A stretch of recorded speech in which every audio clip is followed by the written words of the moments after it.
1 Samuel 15 diz: Então disse Samuel a Saul: Enviou-me o Senhor a ungir-te rei sobre o seu povo, sobre Israel.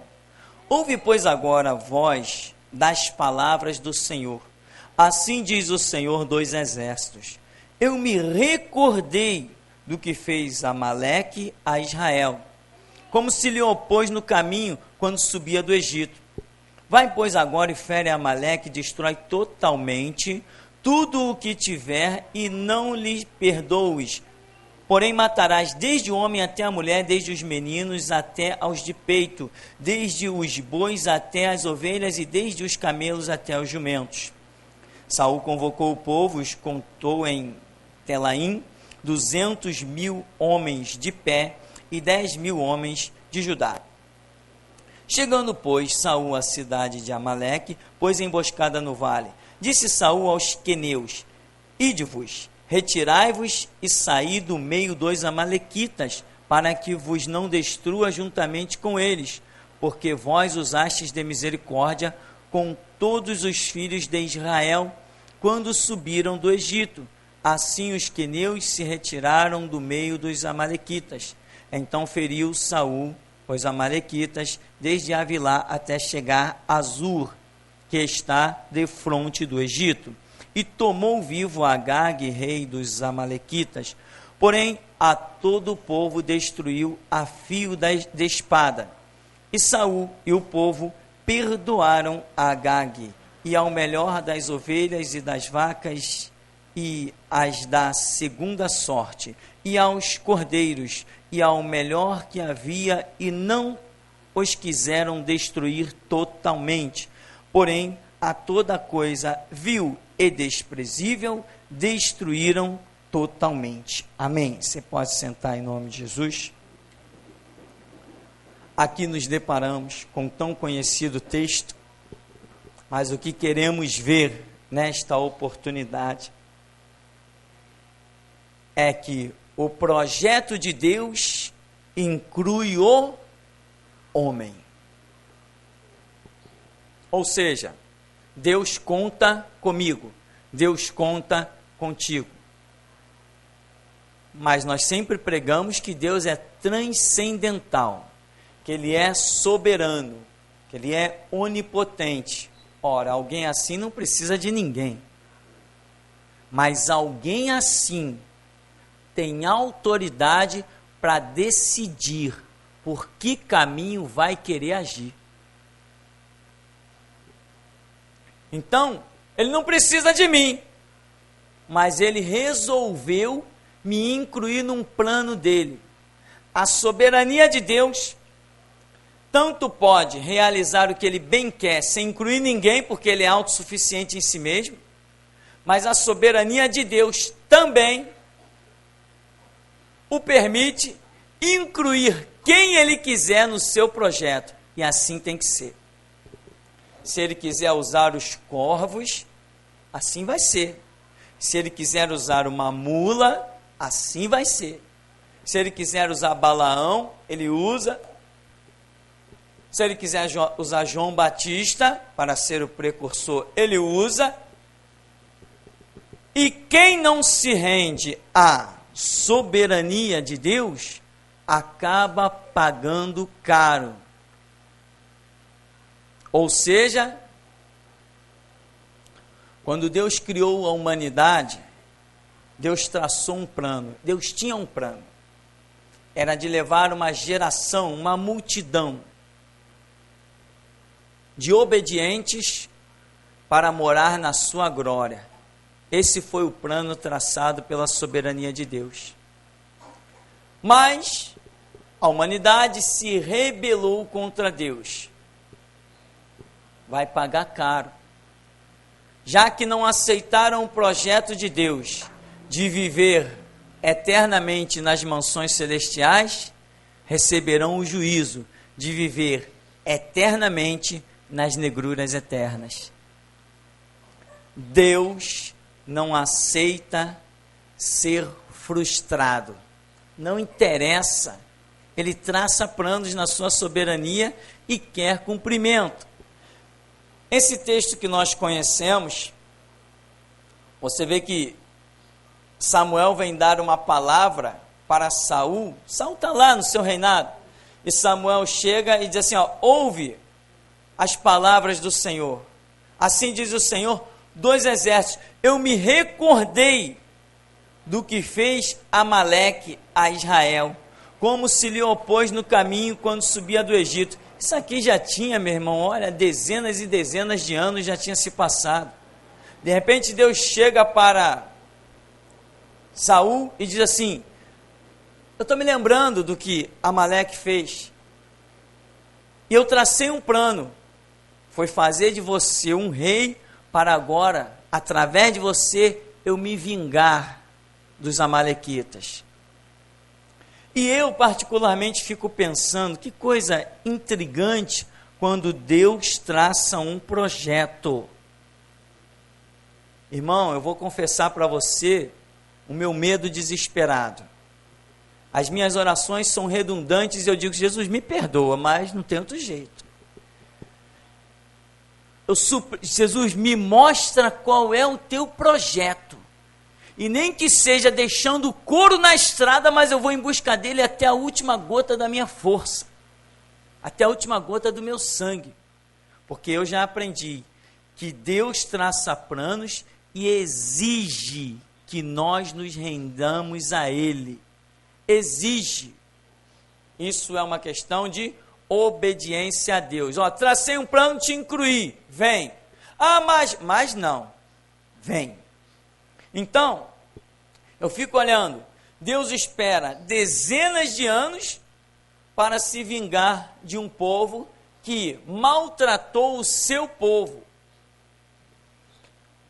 Aí eu paro e penso, Deus precisava de Saul? Não, quando eu lembro que no ministério de Josué, pedras caíram do céu e soterraram inimigos, eu digo assim, por que Deus não fez a mesma coisa? Não mandou uma chuva de pedra e acabou com os amalequitas, a pontaria dele é infalível. Por que Ele não fez a mesma coisa? Porque Ele, na sua soberania, decidiu incluir Saul no seu projeto. Mas por que Deus não mandou a praga dos gafanhotos destruir a tudo que era lavoura dos amalequitas e deixava eles morrer de fome? Porque Ele resolveu incluir a espada de Saul. Acabou a história. Mas por que Ele não transformou as águas dos amalequitas em sangue e deixou eles tudo morrer de sede? Porque Ele é soberano, Ele traça o plano que Ele quiser. E Ele não quis fazer assim. Fez assim no Egito, mas não quis fazer assim com os amalequitas. Você quer ser incluído no projeto de Deus, irmão? E aquele louvor maravilhoso, né? Como farol. Amém. Mas também como flecha. Não só como abrigo, nem como farol, mas como flecha. Saul aqui está sendo usado como uma flecha. Tem que ser perfeito. Porque quem direciona é Deus. Ele apenas nos manda soltar a flecha. E as flechas que Deus usa são as suas palavras. Então, Saul, todo feliz, faz emboscada. Aí Deus está dizendo aqui no verso 3, vai, pois, agora e fere Amaleque e destrói totalmente tudo o que tiver e não lhe perdoes, porém matarás desde o homem até a mulher, desde os meninos até os de peito, desde os bois até as ovelhas e desde os camelos até os jumentos. A ira de Deus contra aquele povo está sendo a um nível tão terrível que Deus está falando, eu não quero saber nem de criança de pé, nem de animal daquele povo, eu quero acabar com tudo.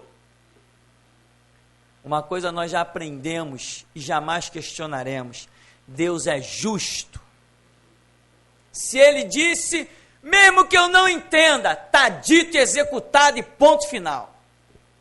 É assim que eu sirvo a Deus, cegamente. E eu já orei a Deus dizendo: Senhor, me dá uma ordem, mesmo que eu não entenda, eu executo, porque eu sei que só o Senhor é Deus. E acabou a história. O que eu conheci primeiro de Deus não foi a ira. O que primeiro eu conheci de Deus foi o amor, a misericórdia e a benevolência. Portanto, eu sei que Deus é amor. Depois eu descobri que Ele é justiça também. Então, como eu sei que primeiramente Ele é amor, Ele é justo em todos os seus caminhos e todos os seus desígnios. Deus poderia ter mandado os piolhos lá no gado e acabado com o gado dos amalequitas, e exterminando eles aos poucos, deixando eles sem comer carne, fazendo eles viver só de legumes, de verduras. Enfim, Deus tinha tantos projetos que Ele já tinha demonstrado poder para realizar e acabar com os amalequitas, mas Ele escolheu colocar Saul como um degrau dos seus projetos. Escolheu colocar os 200 mil guerreiros de Israel como degrau do seu projeto. E aqui nós vemos que Saul, diante de toda aquela situação, poupou o rei e poupou os animais que na vista dele, na vista de Saul, eram os melhores. Quando Samuel chega, ele diz assim: não, eu reservei o melhor dos animais para oferecer em sacrifício a Deus. Mas Deus tinha dito que extermina tudo. Não pediu para ninguém oferecer nenhum sacrifício para ele. Ou seja, o que eu aprendo? O projeto que Deus me dá, não pode ficar nada por fazer. Você quer um projeto de Deus na sua vida, irmão? Você tem consciência que este projeto, ele pode tanto te engrandecer e te gerar galardões e te fazer desfrutar do que olhos não viram, nem ouvidos ouviram, nem nunca subiu ao coração humano, como esse projeto, se você deixar uma vírgula por fazer, ele pode acabar contigo. Muita gente por aí está servindo a Deus da sua própria maneira, mas nesse ministério nós aprendemos que temos que servir a Deus à maneira dele. E é porque eu sei que não se pode deixar nenhuma vírgula dos projetos de Deus para se cumprirem, é que eu sempre digo nesse púlpito, que eu, quando estou aqui atrás, eu não tenho pai, mãe, filho, esposa, eu não tenho ninguém. Porque aqui, quando se trata de ministério, de cumprir os propósitos de Deus, sou eu e Deus, porque o que está em jogo é a minha vida, é a minha salvação, e com isso não se brinca. Saul, nós conhecemos a história. Deus tem um plano, e diz: cumpre totalmente. Ele não cumpriu. O que aconteceu? A ira de Deus, que está contra os amalequitas, se volta contra Saul.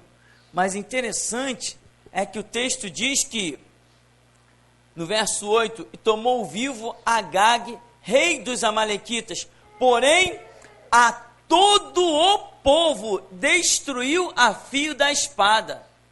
Perdoaram Agag e o melhor das ovelhas e das vacas, e as da segunda sorte, e aos cordeiros e o melhor que havia, e não os quiseram destruir totalmente. Porém, toda coisa vil e desprezível destruíram totalmente. Saul fez um arraso, acabou com todo mundo, deixou vivo um homem e animais. Mas qual era o projeto de Deus? Não adianta burlar o projeto de Deus. Quando Deus traça um plano, é daquele jeitinho. Quando Deus dá uma ordem, esqueça que você tem pensamento. Esqueça que você tem capacidade de raciocínio para ponderar entre duas. Não, mas se fosse fazer assim, se fosse fazer assado, não interessa. Depois que Deus deu uma ordem, vai e faça daquele jeito, sem imaginar que existe possibilidade de ser feito de outra forma. Porque quando Deus fala, não existe outra forma, é aquela. Ele cumpriu? Não, diríamos aqui, ele cumpriu em 99%. Deixou vivo o rei e animais. Exterminou o povo. Mas para Deus esse 1% custou a vida de Saul sobre a própria espada. E outra coisa que me chama a atenção é que diz que Saul destruiu toda coisa vil, quer dizer, toda coisa mal e desprezível. Destruiu. Mas só que não são os meus olhos que julgam o que é mal e desprezível. São os olhos de Deus. Então ele olhou, aquela vaca ali é magrinha, mata aquela ali é gordinha, deixa aquela. Quem foi que disse que o homem tem critério para julgar entre o que é bom e o que é mal? Quem foi que disse que o homem tem critério para julgar entre o que é certo e o que é errado? Julgamento, juiz, só quem tem esse título é Deus. Então, Deus incluiu Saul. Quer ver uma coisa? O primeiro homem, Adão. Deus colocou uma bênção sobre a vida de Adão, tudo que Adão tocava, embora a terra já estivesse produzindo, mas as mãos de Adão, como mordomo do paraíso, certamente estava fazendo diferença naquele lugar. Como estava? Quando Adão frustra, vamos dizer, o projeto de Deus, porque o projeto de Deus era que o homem pecasse? Não, não e não. Se alguém disser o contrário, é louco. Nunca foi projeto de Deus que o homem pecasse, porque Deus não criou o homem para o pecado, criou para ser imagem e semelhança sua, criou para ser santo, santo, santo. Então, Deus tinha um plano para Adão. Adão pecou, transgrediu a palavra do Senhor, tocando no que ele disse, não toques. Vem Deus e diz assim, Adão, por tua culpa, toda terra será maldita. Por quê? Porque havia um domínio do homem dado por Deus.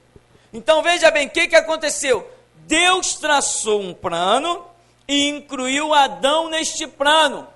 Adão fracassou, Deus condena todo o habitat de Adão, para onde ele fosse, a maldição estaria grudada em Adão, aonde ele pisasse, ele ia desfrutar de maldição, e como Adão frustrou o plano de Deus, o projeto de Deus, Deus diz assim, rua, fora do meu paraíso, expulso. Não é admissível que os planos de Deus sejam frustrados. Saul realizou um plano mais ou menos inaceitável. Adão realizava um projeto lá e fracassou, expulso. Judas. Quando nós olhamos para a vida dos 11 apóstolos que restaram, e a história mostra que, ao que parece, com exceção de João, todos os outros foram martirizados em países distantes.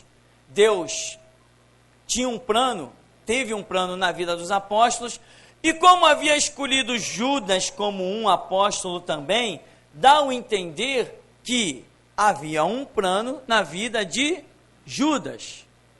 Deus traçou um plano. Você vê que todos os apóstolos foram mestres, foram homens sábios e foram grandes ganhadores de almas, e por onde passavam faziam a diferença para glorificar o nome do Senhor Jesus. Sendo assim, o que concluímos? O plano com Judas também é tremendo. Eu imagino que Jesus olhou e viu, assim como pelas mãos de Pedro, pelas mãos de Paulo, pelas mãos dos apóstolos, sinais, prodígios e maravilhas, também, da mesma maneira, Deus olhou através de Judas e viu pelo ministério de Judas uma grande multidão convertida.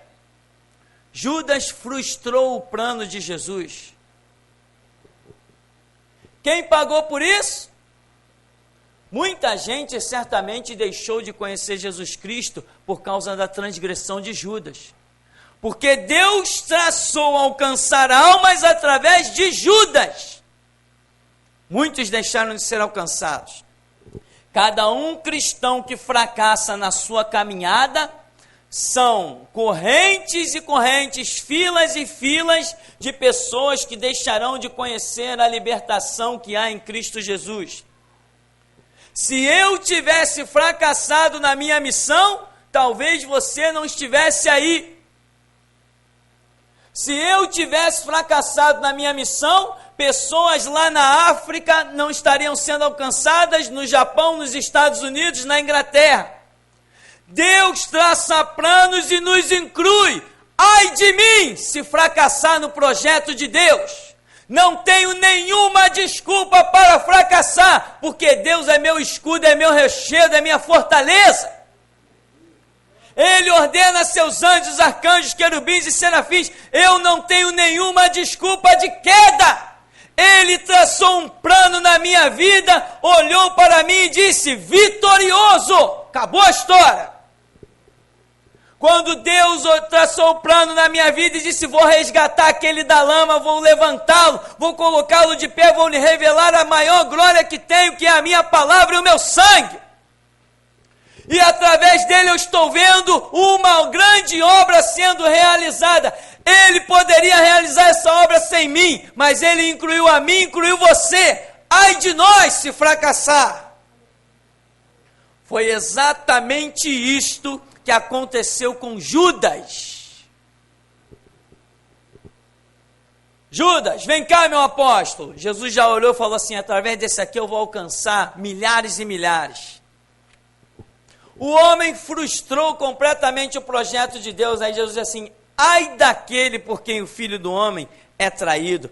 Deus tinha um projeto de uma recompensa gloriosa lá no céu com Judas.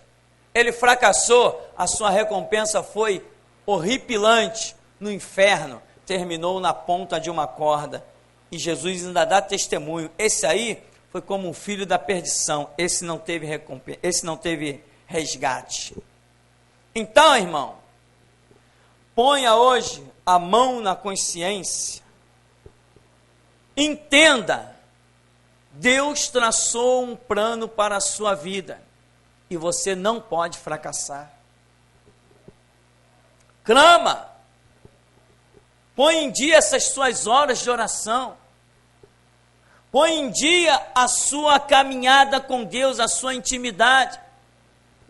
Tem pessoas que dizem, Deus me trouxe para cá, tive um sonho, visão, revelação, o cachorro mordeu meu tornozelo, tive um monte de sinal, até o diabo me empurrou para dentro dessa igreja, tudo foi sinal de Deus. Mas chega num lugar desse, ouve palavras desse nível, e não é capaz de ter uma vida de oração? O plano de Deus vai ficar frustrado, irmão. Mas quem vai pagar é você. E tem mais, isso é o tipo de coisa que você não vai ouvir lá fora. Em nenhuma igreja vão dizer isso para você. Então aproveita, irmão, para ouvir isso. Aproveita com carinho para anotar isso. Se Deus te traz para um ministério desse, aonde eu já desfrutei 18 dias de prisão, é porque Ele tem um propósito tremendo, Ele te incluiu como um degrau glorioso, e Ele está olhando através de você, está vendo vidas libertas, está vendo o diabo envergonhado e o nome dEle glorificado. Jesus está olhando através de você e está vendo um camarada que há 5, 10 anos zombou do nome dele, escarneceu da face dele. Ele está dizendo, aquela dali, eu vou levantar aquela mulher e vou botar diante daquele homem, e ele vai ver quão horrenda coisa cair nas mãos de um Deus vivo. Prepara-te, unge-te, seja cheia da palavra, seja cheia do Espírito. Tem muita gente que zombou, escarneceu do nome de Jesus, e pisou na cabeça de muito crente por aí, mas Jesus disse assim: não tem nada não. Em 1999 eu edifico a minha igreja contra as portas do inferno, eu levantarei um povo que se chamará pelo meu nome, geração Jesus Cristo, e eu mostrarei nos quatro cantos da terra que eu ainda sou o Senhor. Está entendendo, irmão? Agora, você entrou por essas portas para esse projeto tremendo. Não frustre os planos de Deus, senão você vai pagar caro demais. E talvez mais caro do que os que estão chorando e implorando para voltar para esse lugar. E eu já disse: não volta! Isso não é nada.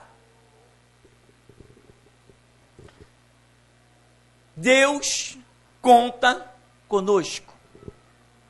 Daniel, um exemplo tremendo. Deus contou com Daniel. Para quê?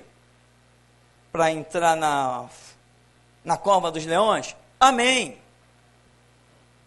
Mas eu creio que mais glorioso do que Deus contar com Daniel para entrar na cova dos leões, foi Deus ter podido contar com Daniel para deixar escrito as revelações gloriosas escatológicas dos últimos dias, como ele deixou, revelações essas que são para nós. Seja como for, irmão, dentro de uma fornalha, dentro de uma cova, escrevendo uma carta, escrevendo um parágrafo, fazendo uma oração, Deus incluiu você nos projetos dele. Descruza os braços, busca a direção e trabalha. Ah, pastor, mas o que eu sei fazer? Eu só posso fazer uma oraçãozinha. Então faz a tua oraçãozinha.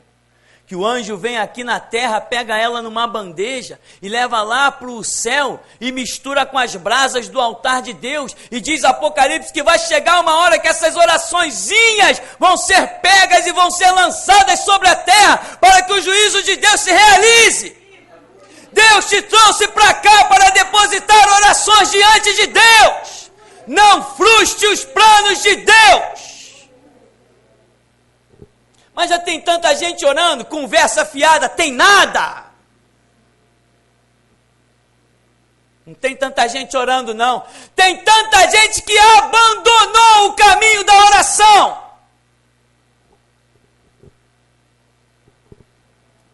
Então, meu irmão, o projeto de Deus existe. E não adianta, Deus é soberano, Deus vai fazer, Deus vai realizar, vai nada, Deus é soberano, mas vai fazer e realizar através de mim e de você.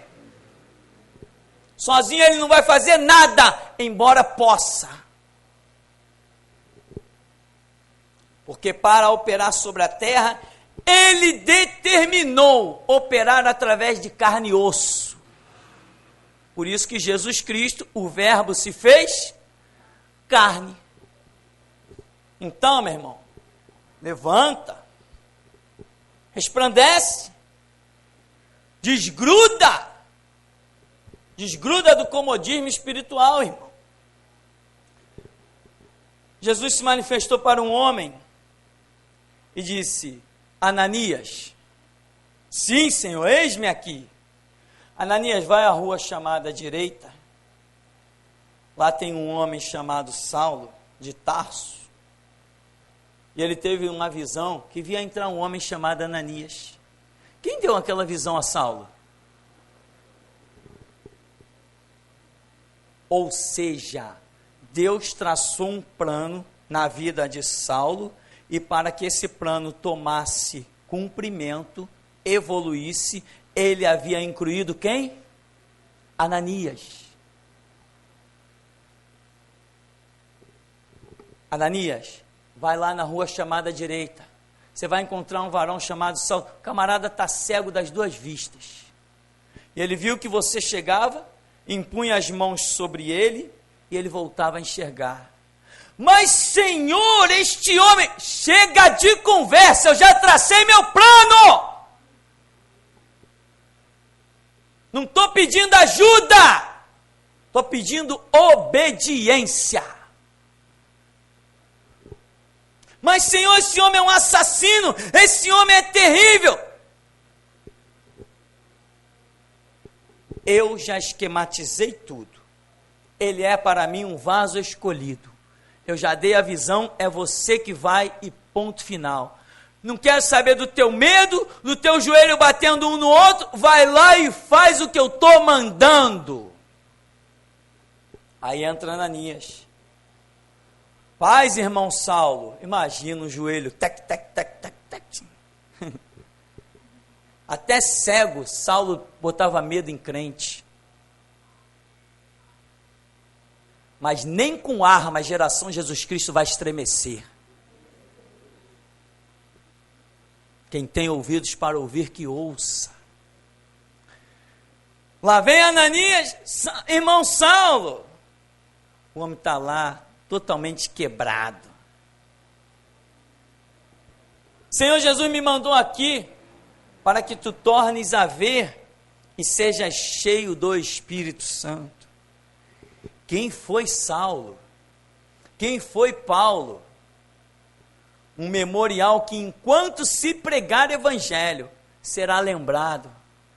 Mas quem foi o instrumento usado para que a vida de Saulo evoluísse?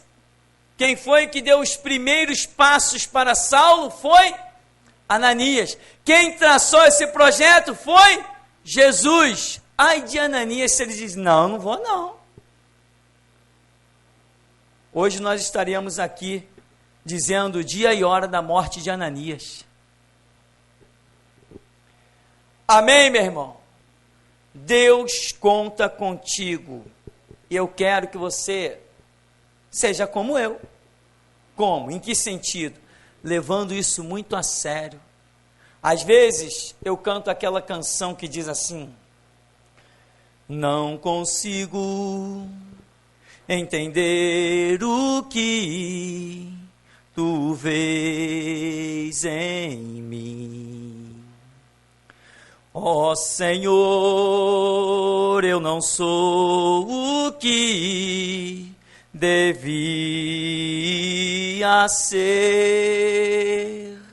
mas só tu com amor me limpas de meu mal. E este amor é que me ajuda a seguir. Um milagre, Senhor, um milagre eu sou, um milagre, Senhor, tens feito em mim,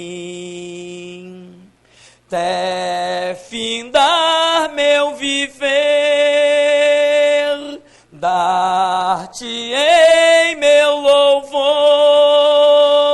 um milagre, Senhor, tens feito em mim. E eu canto esse louvor, irmão, dizendo para Deus: Senhor, não consigo entender o que tu vês em mim, mas não consigo negar que tu me incluíste nos teus planos. Irmão, somos iguais, porque todos pecaram e destituídos estão da glória de Deus, carecemos do mesmo sangue. Então você também pode dizer: Senhor, não sei o que o Senhor viu em mim, mas admita, Ele te incluiu nos seus projetos. Glória a Deus e aleluia. Acabou a história. Posso ser feio, posso não ter a mínima graça, mas faço parte dos projetos de Deus e vou em frente. Posso não ter postura para andar, posso não ter postura para falar, posso não ter bens da terra, posso não ter bens materiais, posso ser um pobre coitado para o mundo, mas estou fazendo parte dos projetos de Deus e ponto final, vou até o fim.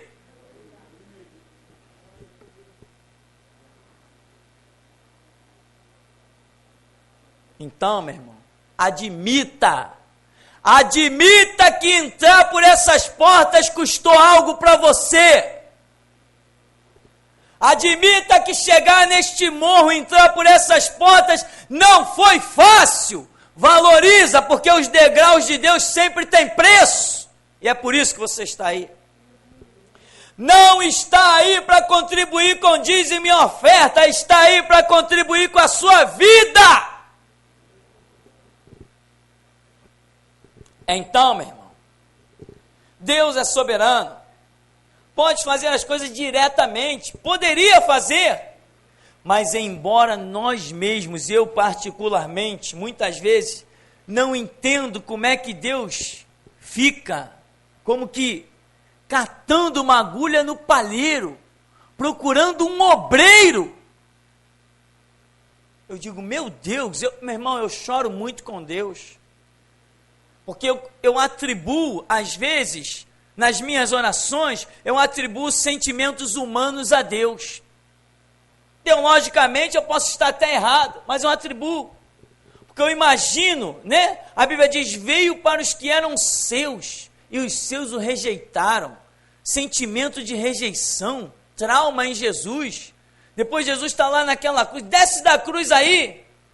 Ó Pai, não lhes impute esse pecado, eles não sabem o que fazem. E alguns historiadores colocam alguém dizendo, sabemos sim, sabemos muito bem o que estamos fazendo. Eu fico olhando para Deus assim, procurando alguém, né? Porque Ele escolheu colocar o homem como um canal entre ele e o próximo. E eu fico vendo Deus procurando. Aí às vezes Jesus vai lá de uma maneira gloriosíssima, acha por uma rádio que pega daqui ali na esquina, cheia de interferência, mas ele acha porque encontrou alguém que não tem apego nenhum a bem material e grava CDs e larga por aí, de graça, ele vai e acha porque alguém botou um site lá para baixarem mensagens de graça e distribuir no Brasil inteiro, ele acha, porque tem um homem aqui que não está vendendo mensagem, um homem aqui que não é vendedor de nada. Então ele vai e acha milagrosamente pessoas que entram neste lugar para ver a glória de Deus, para sentir o que não sentia mais em lugar nenhum, para ouvir o que nunca ouviu em lugar nenhum, para receber curas e bênçãos que em outros lugares não acontecem mais, para ouvir verdades que ninguém mais tem coragem de dizer, para desafiar a morte como todo mundo já se curvou. Ele acha de uma maneira gloriosa, com carinho, ele vai trabalhando de uma maneira tão tremenda, tão impactante, e vai lá e acha. E quantos, depois de serem encontrados, dão as costas para Jesus? Dá licença, Jesus, eu tenho mais o que fazer, eu tenho a minha família para cuidar, eu tenho meu carro para lavar, eu tenho um bom concurso público para prestar, eu tenho que investir na vida do meu filho, assim que eu tiver um tempo de sobra, eu te procuro. Então, meu irmão, Deus traçou um plano, e você faz parte deste plano.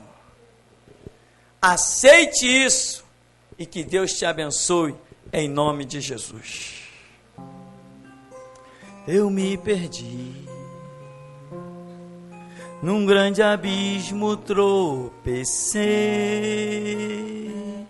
e por uma estrada desconhecida me arrastei, me angustiava, não tinha nada, a vida, mas sem vida eu vivi. A minha voz não tinha quem chamar, minhas mãos vazias nada tinham pra mostrar, era um retrato do meu cansaço, Quantas noites frias eu vivi, quase sem vida, sem esperança, gritei seu nome, Jesus, me deste forças, me levantaste, e hoje eu confesso, te amo, Jesus, te amo, cada dia que eu vivo mais, incluíste minha vida nos teus planos,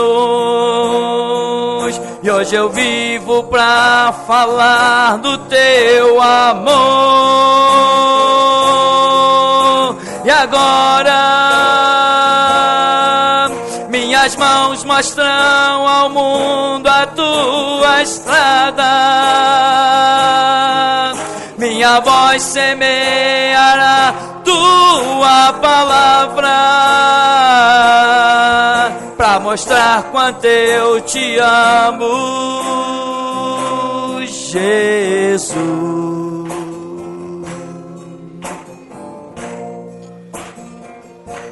Olha quanto Deus trabalhou na nossa vida, até poder nos incluir nos seus planos. Você não viu, mas o querubim desceu com a tenaz do altar.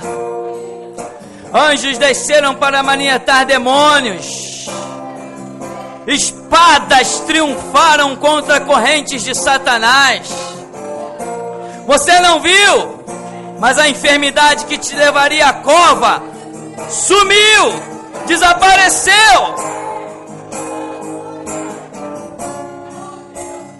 A armadilha do inimigo nem apareceu diante de ti.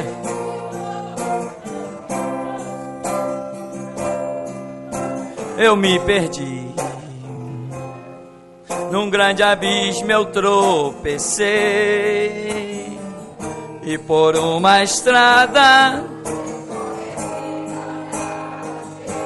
me angustiava, não tinha nada, a vida mas sem vida.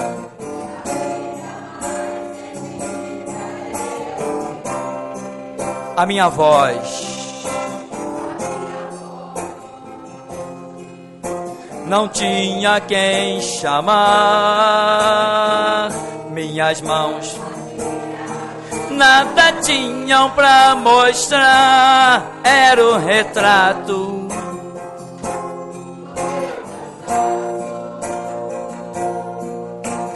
Quantas noites frias eu vivi,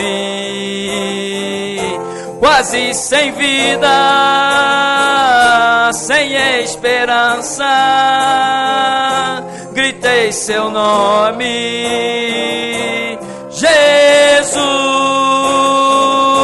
me deste forças, me levantaste, e hoje eu te amo, Jesus,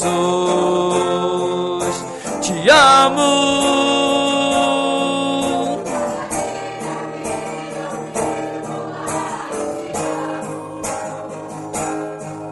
Incluíste minha vida nos teus planos, e hoje eu vivo pra falar. E agora minhas mãos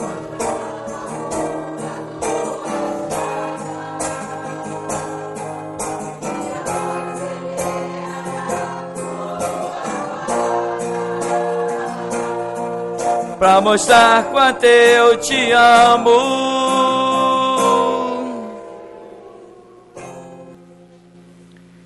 Deus vive todo-poderoso, nós te glorificamos, Senhor, porque o Senhor trabalhou incessantemente.